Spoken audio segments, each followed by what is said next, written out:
Imagina que estás a observar uma corrida biológica invisível, onde o prémio é a sobrevivência de toda uma espécie. Esta engenharia complexa desenrola-se agora mesmo, em silêncio, no jardim da tua casa. A fecundação vegetal é uma invasão tática e calculada. Longe de ser um evento passivo, o processo exige que o pólen vença uma série de barreiras arquitetónicas e biológicas para depositar a sua carga genética. O invasor desta fortaleza é o grão de pólen. No entanto, antes de iniciar o ataque, ele encontra-se aprisionado dentro da sua própria armadura defensiva, uma carapaça rígida que precisa de ser rompida por dentro. A anatomia do pólen revela a sua estratégia.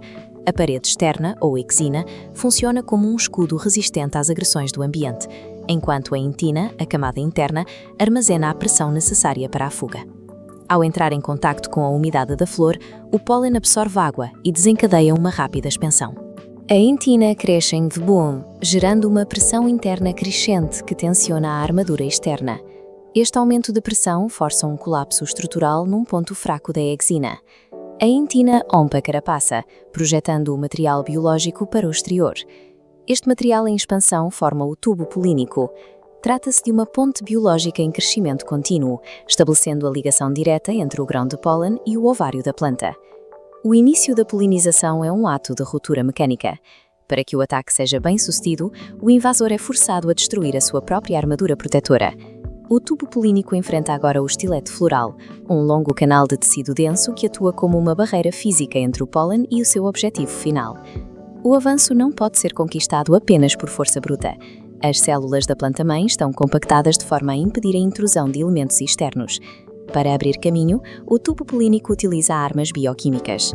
Ele secreta enzimas específicas, como pectinases e celulases, diretamente sobre o tecido materno. Estas enzimas dissolvem as paredes celulares à frente do tubo. O invasor literalmente derrete o estilete, limpando uma rota descendente através da biologia da flor. A navegação é garantida pelo quimiotropismo. O tubo polínico possui sensores que detectam gradientes de íons de cálcio, seguindo uma trilha química invisível que atua como um radar de precisão. Este sistema de orientação evita que o tubo se desvie do caminho, guiando a ponta de forma certeira até as profundezas do cofre floral. A descida através do estilete é um cerco químico. O pólen utiliza a bioquímica para anular a resistência da planta-mãe e garantir a sua entrada. O tubo polínico alcança finalmente seu alvo, o óvulo. Esta estrutura contém um material genético que permitirá a formação de um novo indivíduo. Na estratégia de mesogâmia, o tubo polínico localiza a micrópila. Esta pequena abertura na base serve como ponto de entrada principal. A entrada exige precisão geométrica. O tubo ajusta o seu diâmetro para atravessar o poro estreito sem danificar as estruturas circundantes. No entanto, a evolução dotou as plantas de redundâncias táticas. Se a rota principal falhar, o invasor possui caminhos alternativos.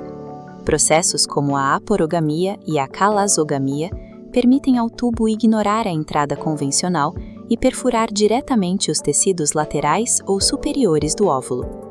Estas rotas paralelas de invasão asseguram que a fecundação ocorra mesmo perante anomalias estruturais ou obstruções no óvulo.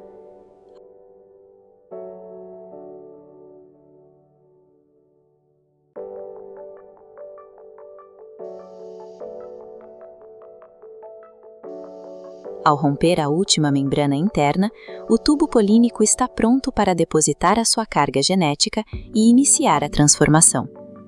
A existência destes múltiplos vetores de entrada confirma a eficácia deste sistema de infiltração altamente adaptável. Gerar vida exige um investimento energético monumental. Para a maioria dos seres vivos, sustentar a descendência é um risco metabólico constante. Enquanto ordens vegetais mais simples desperdiçam energia ao nutrir óvulos não fecundados, as angiospermicas desenvolveram um sistema de eficiência rigorosa. A assinatura evolutiva deste grupo é a dupla fecundação, um mecanismo que sincroniza a criação da vida com a provisão de recursos. No momento exato da invasão, o tubo polínico liberta 2 núcleos espermáticos independentes no interior da câmara escura. Cada um destes núcleos possui um alvo anatômico distinto e obrigatório, executando funções biológicas independentes que garantem a viabilidade da semente. Esta estratégia permite que a criação do embrião e a acumulação de reservas ocorram simultaneamente, alterando radicalmente as taxas de sobrevivência da espécie. O primeiro evento de fusão ocorre quando um núcleo espermático se une a um núcleo da oosfera, a célula reprodutora feminina. Esta fusão combina dois conjuntos haploides de cromossomos. O resultado é o zigoto diploide, a primeira célula do novo organismo. O zigoto desenvolve-se no embrião. Ele permanecerá em estado de dormência dentro da semente, protegendo o código genético até o momento da germinação. Mas um embrião isolado morreria de inanição sem energia autônoma. O segundo núcleo espermático funde-se com dois núcleos polares. Esta união tripla gera o albume, um tecido com 3 conjuntos de cromossomas. Ele multiplica-se, formando a dispensa biológica que alimentará o embrião. A manipulação da ploidia celular garante que cada descendente nasça com o seu próprio reservatório de energia localizado. Com a fecundação concluída, a planta emite uma cascata de sinais hormonais irreversíveis por toda a sua estrutura. A produção de auxinas e giberelinas condena as partes da flor que já não são úteis. Pétalas e estames secam e caem, permitindo que os recursos sejam redirecionados. O tecido do ovário entra num estado de hipertrofia violenta. Ele absorve água e nutrientes massivamente, expandindo a estrutura e endurecendo as paredes celulares. Esta transformação não é apenas crescimento, é uma metamorfose estrutural profunda que converte um órgão reprodutor numa câmara de proteção. O resultado final desta mutação acelerada é o fruto, a armadura biológica definitiva. O fruto funciona como uma matriz de engenharia pós-fecundação desenhada para proteger o embrião contra o ambiente externo até o momento da dispersão.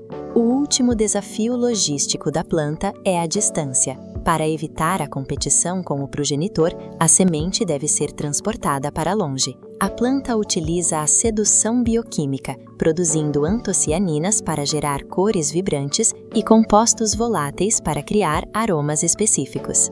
Estas cores e o acúmulo de frutose funcionam como um estímulo neurológico para os animais.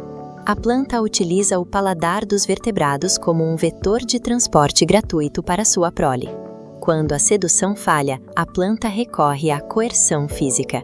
A Zoocoria epizoica utiliza frutos com ganchos e espinhos rígidos que se projetam da superfície. Estes ganchos fixam-se mecanicamente ao pelo ou à pele de animais que passam.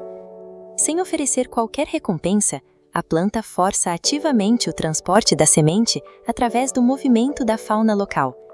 Quer seja através de suborno bioquímico ou de força mecânica, as plantas cooptam o ecossistema para garantir a dispersão dos seus embriões. No corte transversal do fruto, identificamos as camadas do pericarpo, a parede ovariana transformada que isola a semente. O epicarpo é a camada externa, a epiderme que protege contra a desidratação e micro-organismos. Abaixo, o mesocarpo armazena os nutrientes, enquanto o endocarpo forma a cápsula interna endurecida, o último escudo que envolve a semente. A próxima vez que comeres uma fruta, lembra-te, estás a participar num plano de engenharia milenar. Cada semente carrega o registro biológico de uma invasão bem-sucedida e de uma sobrevivência meticulosamente calculada.